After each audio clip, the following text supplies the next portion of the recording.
Welcome, everyone.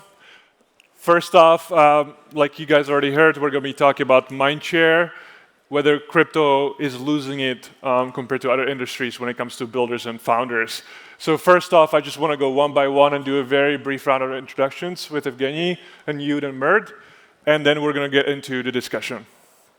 Yeah, hi everyone. Excited to be here.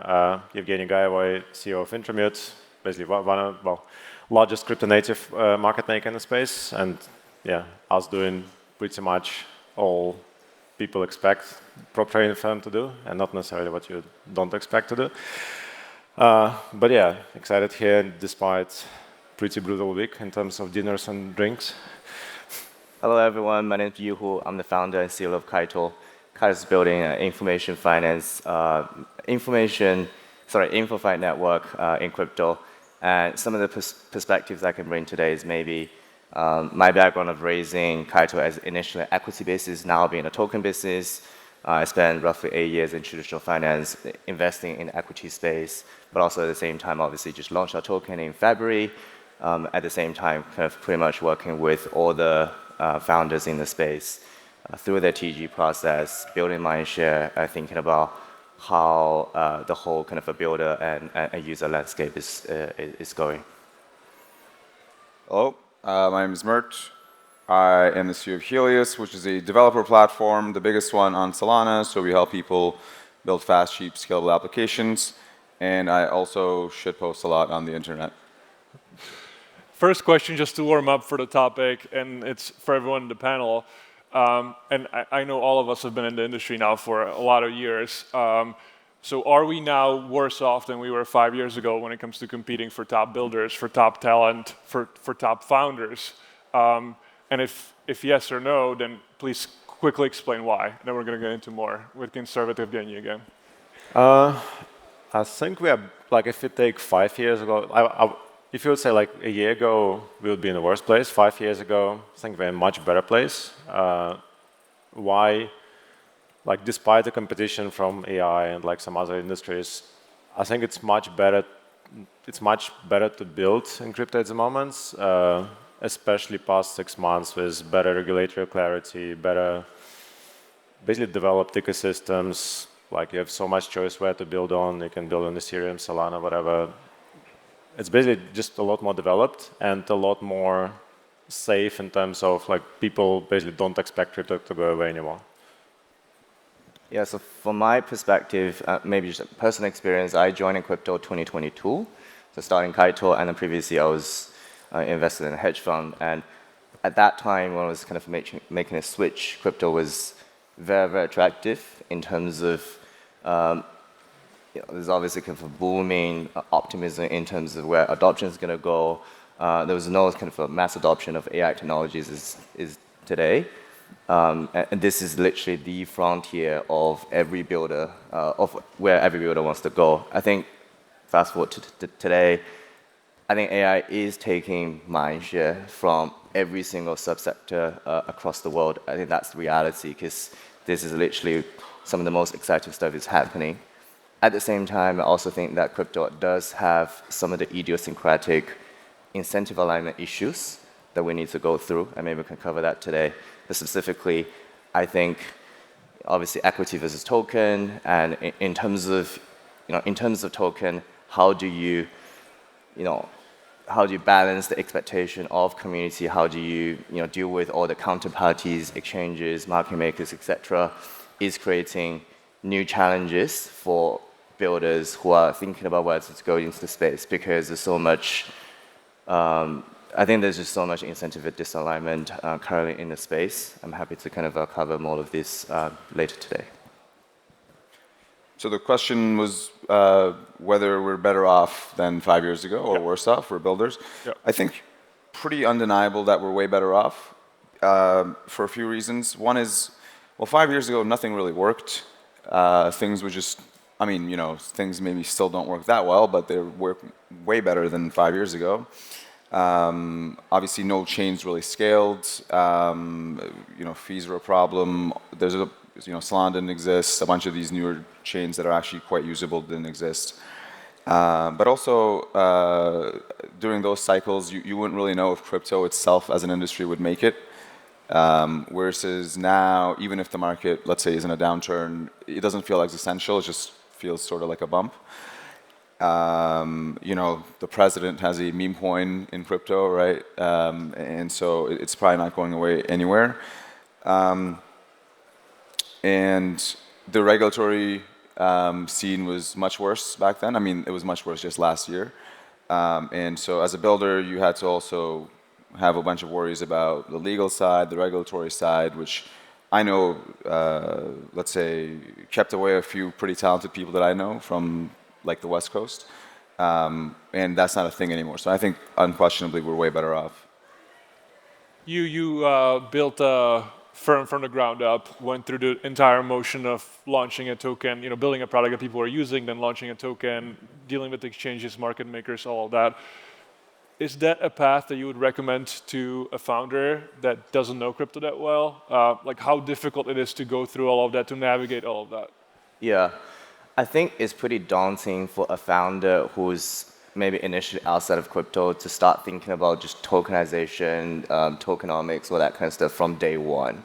So we actually started off as equity business. Yep. But back in the day, obviously, there was also disadvantage in terms of raising money as an equity business because inherently, you know, a lot of the investors only invest in tokens. A lot of people are interested in kind of a shorter, kind of a, you know, money return kind of a life cycle. But actually, I think that probably if everyone in the space is thinking more in terms of long-term building, and a simple example would be that, you know, for example, OpenAI would essentially launch a token ages ago, then I don't think it will be where it is today. So that I think that the part of the and this, as a founder, there's also kind of so much pressure in terms of whether investors want to exit, whether, you know, all the other companies around you have already launched a token, right? Your employees are looking at you as well. So in the space, if everyone's thinking about you know, tokenizing everything at a very, very fast pace, basically launching a token before product market fit, that sort of creates a negative flywheel, I would say, putting pressure on some of the builders who are thinking about maybe building something for the long term. And it is so hard to manage a token once a token is out there in the market. So we certainly went through a lot of that. We launched a token in February, and naturally, there's, you know, on the day-to-day, you need to basically put aside a lot of the time in terms of considering liquidity, talking to investors, all that kind of stuff. It obviously takes away some of the time from building itself. And I do think that there are things in the space that we can sort of consider together. Evgeny, you guys come across a lot of projects, obviously. Market make for most of the industry, also have a venture arm. What are some of the challenges that those teams are facing when it comes to building in crypto? Yeah, like where do you start? I think it's like the biggest challenge is like the most of the use cases that it's easier to raise money to are basically trading-based, speculation-based. But only if you do a token, right? If you're not doing a token, it's maybe not as easy to raise. Like I don't think it's that difficult to raise without a token. Like if you actually think about, I mean, two main dApps from like last year, which is basically Polymarket and Pump.Fun, like they still don't have a token. But probably will in the next month. Well, maybe, we'll see. But like, I mean, ultimately they don't have to have one.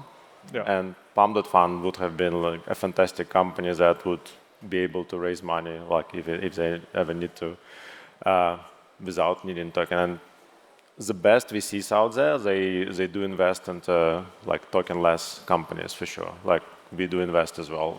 Like we don't require token. It's a nice thing to have, but it's more important that there is an exit in some shape or form. And if there is a prospect of exit, like IPO or acquisition or whatever, like it doesn't really matter. If anything, tokens are like not always ideal, I would say. Yeah. Mert, you obviously come across with a, you know, obviously super prominent in the Solana ecosystem, deal with a lot of users. the most used blockchain by far. But a lot of the activity is still relatively speculatory. So what do you think needs to happen for that to change and for there to be a lot of apps that are used by people for non-speculatory things? Well, I don't think speculation ever goes away first. So if you just look at the history of crypto cycles, it's always some speculative vehicle. So let's say Bitcoin and then ICOs and then NFTs and then maybe you can say governance meme coins and then you can say real meme coins. And so I just, it's always a different form, but it's always the same thing. And that is, obviously it has its negative effects in terms of, let's say, PR and interesting headlines. But it is also fundamentally the technical side of this, right? If you're on a builder panel, they're just tokens, right? It doesn't really matter what you call them or what weird picture they have attached to it, but they're just tokens, and crypto allows you to move, store, lock up tokens at scale, globally, composably, all these things. And so those things really help stress test the blockchain that they're on. So for example, Solana used to go down all the time. I think probably everybody knows this, in 2022, 2023 especially. And that was from the NFT craze. And we took a lot of learnings from those times. And then we made a bunch of improvements to the core protocol such that when meme coins happened this cycle, it wasn't perfect, but it certainly handled it quite well. I mean, I was sleeping when Trump launched a coin, and when I woke up, I didn't believe it. But my co-founders were able to handle it. The chain was completely fine, and so that was a big event, obviously. And once you build a stronger chain and a stronger community and all these integrations, right? You know, Phantom, all the DEXs, MEV infrastructure. Well, then you can start paving the way towards different types of apps. So something that's quite large on Solana is also decentralized physical infrastructure. So DePIN, which I'm also the CEO of, Helium. That's a joke, by the way. And there's there's HiveMapper, Render, all these different types of physical infrastructure projects that are on Solana. And then I think like the biggest thing that was holding all this back was just, again, regulation. When you have bad regulation, the guys who actually mean well will actually be affected by the guys who just don't care, by definition won't care, and they'll just release whatever they want, and generally those tend to be speculative in nature. But now that the SEC has dropped suits against most of the major exchanges and projects, I think the people who are actually building like real decentralized finance, there's a lot of new stablecoin companies popping up, all these things. So I think the fundamentals, the basics are what's going to come back now that they actually can, wake up without the fear of being sued by Gensler. Do you think that eventually, when someone's building on Solana, eventually it's just going to be abstracted away? They're not even going to know they're ultimately for users that they're using Solana? Are you a believer that it's just going to be abstracted away completely or no? Yeah, that's a good question. I think it probably depends on the app. So if you're on PayPal and you're using PYUSD, then you obviously don't really need to know where that is, unless you're actually sending it to somebody's address and you're paying them in. So like, I think that's like a very vertical specific decision. I don't think like stablecoins need it. But I think if you're using DeFi, and let's say you are working with much higher risk than stablecoins, so lending pools, all these things, I think you probably want to know the underlying chain, because that's like your guarantee, like that's your insurance. Like, okay, how secure is this chain? How useful is it? All these things. But I think one thing that you can say for sure is within 3 to 5 years, certainly less people will be aware of the chain they're using than today. Right? Today the UX is really bizarre for many things, but I don't think it'll ever fully go away. Yeah. You obviously went through this. How did you guys go about deciding kind of what infrastructure would you use on the back end?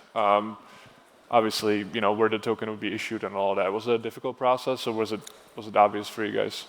I mean, for us, it's relatively straightforward because we're basically building an AI application, so it's naturally kind of a chain agnostic. So I think eventually we'll go multi-chain, and then we, first launch of the token on Base. That's kind of EVM compatible because there were a lot of historical kind of social fair projects, either be friend tech or fantasy top, etc., that we can tap into the kind of the composability side of things. But eventually, I think the chain stuff will needs to be abstracted away for essentially for the user experience. Evgeny, if someone were to ask you kind of, what chain should they pick if they're building something that's supposed to exist fully on chain, is it a straightforward question, or is it still kind of difficult because there's hundreds of layer ones now? In the last week, I saw there were 5 new announcements for layer ones, 7 new layer twos, just last 7 days. Obviously, that gets confusing, I think, for people because there's not enough users and applications to even fulfill all of that block space. So is that still a difficult question, or is it more obvious now if someone wants to build, maybe Solana is the best place, Base is the best place, depending on what they're building? I think it really depends what they will be building. If you can really abstract away the experience, I genuinely think it almost doesn't matter. Like, there should be some basic things on chain, like it should be reliable, it should not go down, there should be some basic tooling around it. But if you can abstract it all away for your users, it's like you can get away with even, well, maybe not any chain. Maybe you cannot like build any song on Cardano, for example. No offense to Cardano, but like choosing between Base and Solana, I think it's like they're both reliable. They both have adequate tooling, both have adequate infra. So I'm like in the abstracting away camp. I think people like this amount of block space that people keep bringing to the space is kind of insane. And I think, yeah, it's definitely time to focus a lot more on applications that people are using instead.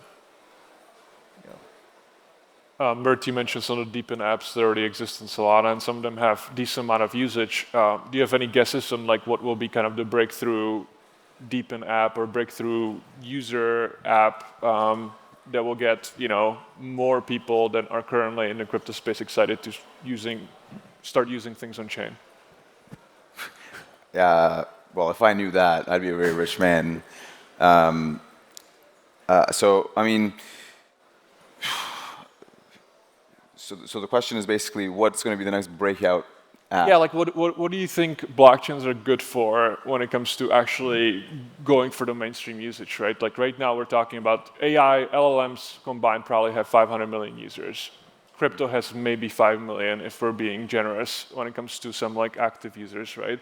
So is it possible for crypto to go from that 5 million to 500 million that LLMs have today, as many users as possible with some app that exists that is only possible to do on the blockchain versus like, on AWS? Oh, I see. I think the answer is yes. Though I think everybody and maybe this is somewhat unpopular, but everybody seems to think that there's like this new magic mysterious app that we will come up with that will onboard everybody.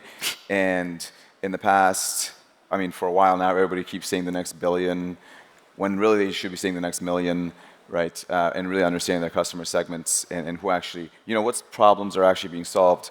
And crypto is inherently a financial piece of tech. It helps solve mostly, not all, but mostly financial problems. And in the past, and again, I'm going to talk about regulation once more time.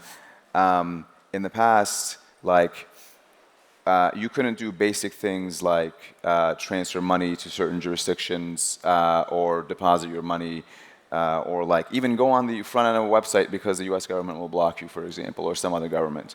So I think the basics, right? I mean, Bitcoin started, and the white paper was about a system for P2P electronic cash. And we still don't use crypto, generally speaking, for P2P electronic cash. I mean, probably people here do, but certainly the world doesn't at scale. And so I think the thing that's actually going to take us there is not going to be a mysterious app. It's going to be executing very well on the basics. And the basics are basically just moving money around, right? Either cash, accepting payments, or doing finance. Solana just announced, Solana Institute, the new policy arm, just announced that they're working on putting stocks on chain, right? So like being able to actually trade equities and whatever different things, as Larry Fink says, everything will be tokenized. I think that's basically going to be the thing that gets the most reach because, I mean, everybody needs finance, right? Everybody needs LLMs too, probably, and Google search and things like this. But everybody also needs finance. So I think the no-brainer answer is just to find the fundamentals. And that's going to be, in the past, the biggest thing holding us back was scalability for the past 2-3 years.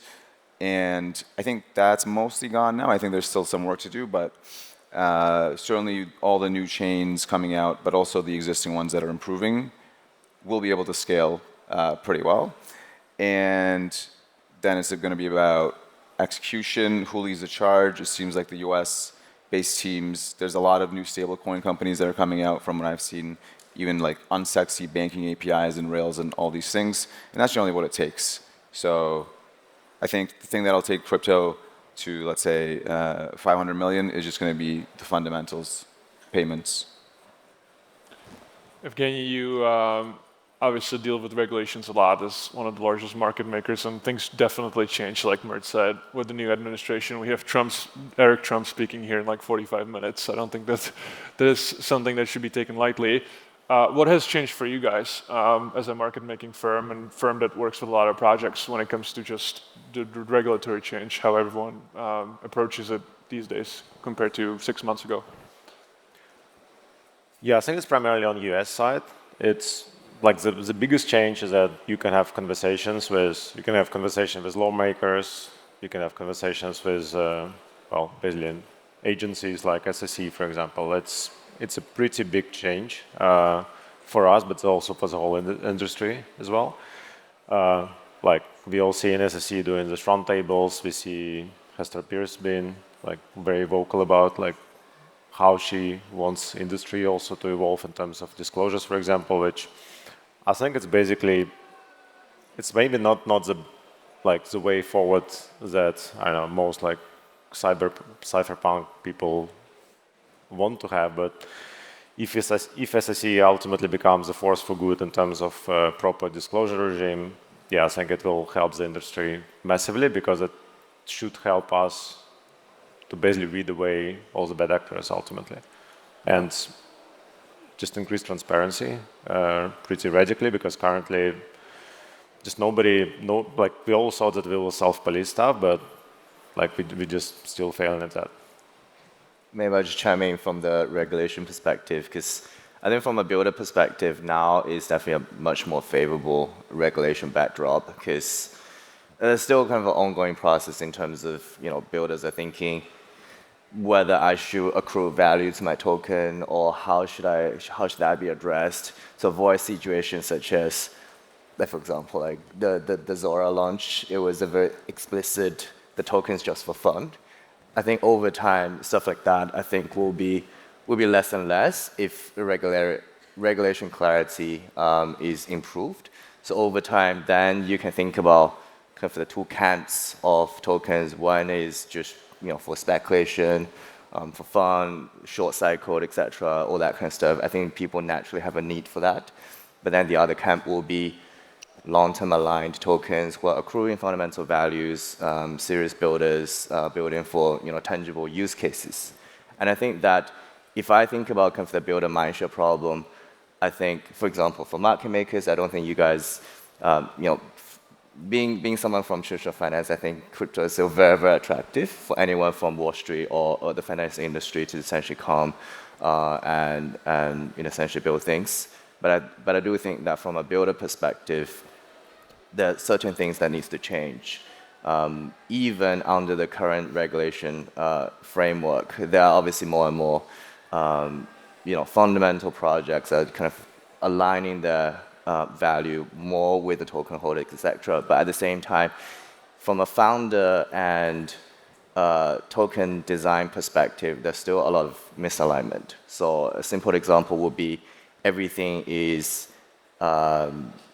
all the vesting is based on time. There's nothing is based on milestone. And for a founder, you would essentially are incentivized to launch a token as quickly as possible. And so essentially all the vesting can essentially start and maybe, but then handling a token in the public is so difficult, and it creates so many kind of complexities between talent traction, between managing kind of token liquidity, all this kind of stuff, but also kind of going through the TG process. You basically hand over your token to a large number of intermediaries, and a lot of the times nowadays you have to reward users who are never kind of your users. So for example, you're working with exchanges, and some of the times that the IDOs are taking a much larger percentage than some of the users who have been using your product for a long period of time. And if you compare this versus the Silicon Valley setup, if you launch let's say AI startup, there's high probability, or there's a good chance that if the AI app is successful, then maybe it's going to be acquired by one of the tech giants in the space. In crypto, M&A is very, very rare, and everyone's basically thinking about either this is going to just remain a token basis, or maybe potentially one day I'm going to tokenize it.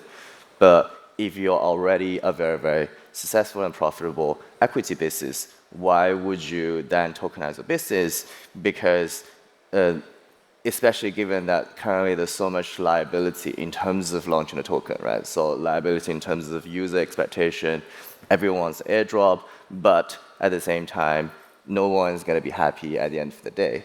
And at the same time, you're basically giving your tokens away to exchanges and other counterparties. And then whenever the moment that you have your team allocation being above whatever certain percentage of people, everyone's thinking that you're greedy. But that's kind of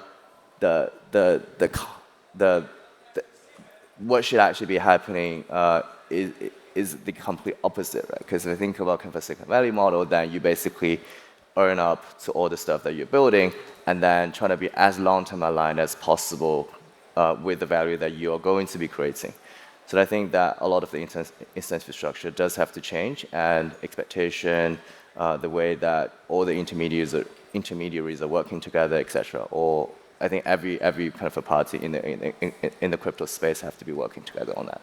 Actually, curious on my side, kind of adjacent question. Like, do you see, well, not you maybe, but like, do you see employees at Kaito being like distracted by token movements once the TG happens? Like, I think it productivity depends. went down because, like, I don't know, maybe token goes down and people are sad that there or something. I think it depends. So I think there's a difference between protocols and chains, because if you're building a chain, then you're not just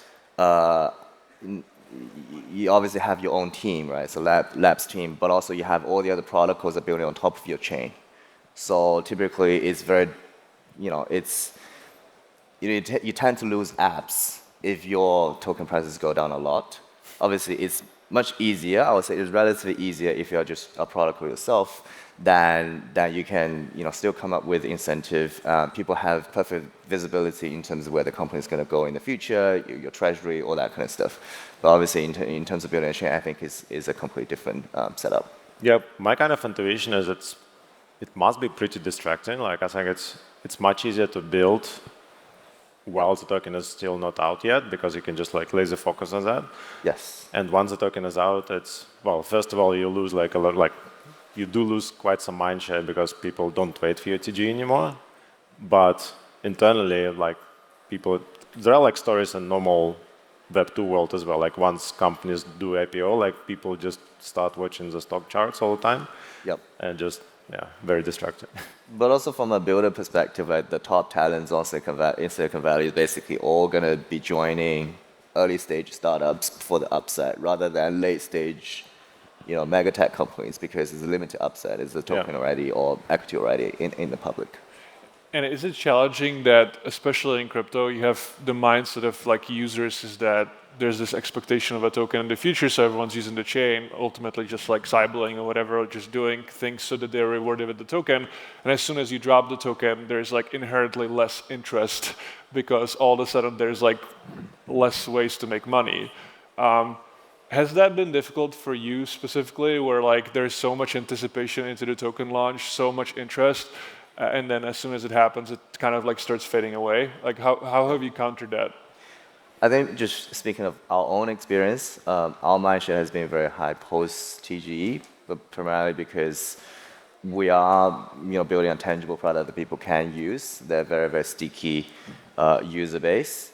So for us, it's okay. And it's actually kind of very, very beneficial for the initial phase. The way I think about why tokenization should happen or why the token can exist and can bring a significant value to a protocol is it's the most extreme flywheel that just doesn't exist in any part of the world. As for example, think about the Grass protocol. If you get everyone to essentially download whatever the stuff and then contribute your kind of a residential bandwidth or stuff like that, it just wouldn't exist in the rest of the world. But tokenization is so powerful to essentially get the user onboarded, get the user behavior shaped out, and if kind of that's like a well thought out process, it's going to be the most powerful weapon that any builder can have. So I'm very optimistic in terms of, for example, Solana is having this narrative of building an alternative NASDAQ, right? So if we solve some of the incentive alignment issues, this is the best path for any builder to essentially bootstrap your product, build a long-term aligned community, and have a very easy to access liquidity pool that's worldwide, which naturally should essentially have a premium over any sort of a traditional equity market. One last question for everyone in the panel. We're nearing the end. Is what's one thing that you still think should improve to make this even more appealing for builders, for founders, for developers? We can start with Evgeny and just go through the full panel. I think like what kind of like building on what you said, it's what we're missing is just positive examples, like a blueprints for people to copy. Like we have positive examples of Kaito, for example, like TG happened, people still use it, like they definitely did something right. Like we have Hyperliquid, same thing, like token is out, people still use the exchange. So once we have enough of those blueprints, once we have enough of those examples, hopefully builders will start copying them in a good way. And I think that's when we'll see like a lot more unlocks in the space. Yeah, so in my perspective, I think every counterparty needs to be working together within crypto to essentially build this long-term sustainable, attractive industry for everyone to essentially come and build.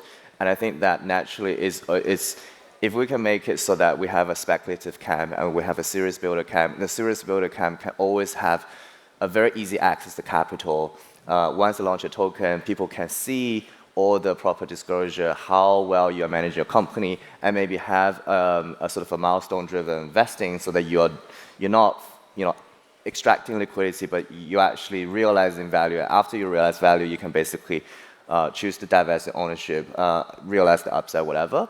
And there's going to be kind of maybe like a liquid fund association, whatever, that has so much power to essentially optimize capital allocation post-TG. And only that way we can essentially build a space that's favorable and rewarding disproportionately for serious builders. I didn't catch the end of the question. What's kind of a thing that you wish would still be better so that we can onboard even more founders, developers, builders? What's one thing that you think is still missing that we can improve? Oh, yeah. Solving real problems and making things people want. I think one of the biggest tricks in crypto is that since the liquidity is so easy, people will just make up problems and say, I'm now solved this problem, but that problem doesn't actually exist. Like, okay, now I made green tea, but except now the string is stronger or something. And it's like, okay, great. And then they'll ask for a token and ask to get paid. But fundamentally what matters, and I think what crypto struggle with the most, is solving problems that actually exist that you can actually charge for as a builder, right? Fundamentally, you need to make money. Otherwise, you're probably not really solving a problem, or you're definitely not going to be a cash sustainable business. So one thing that I like to see better is just solving real problems. Cool. Well, thank you everyone for coming, for listening. Thank you to Evgeny, you, and Mert. Thanks so much.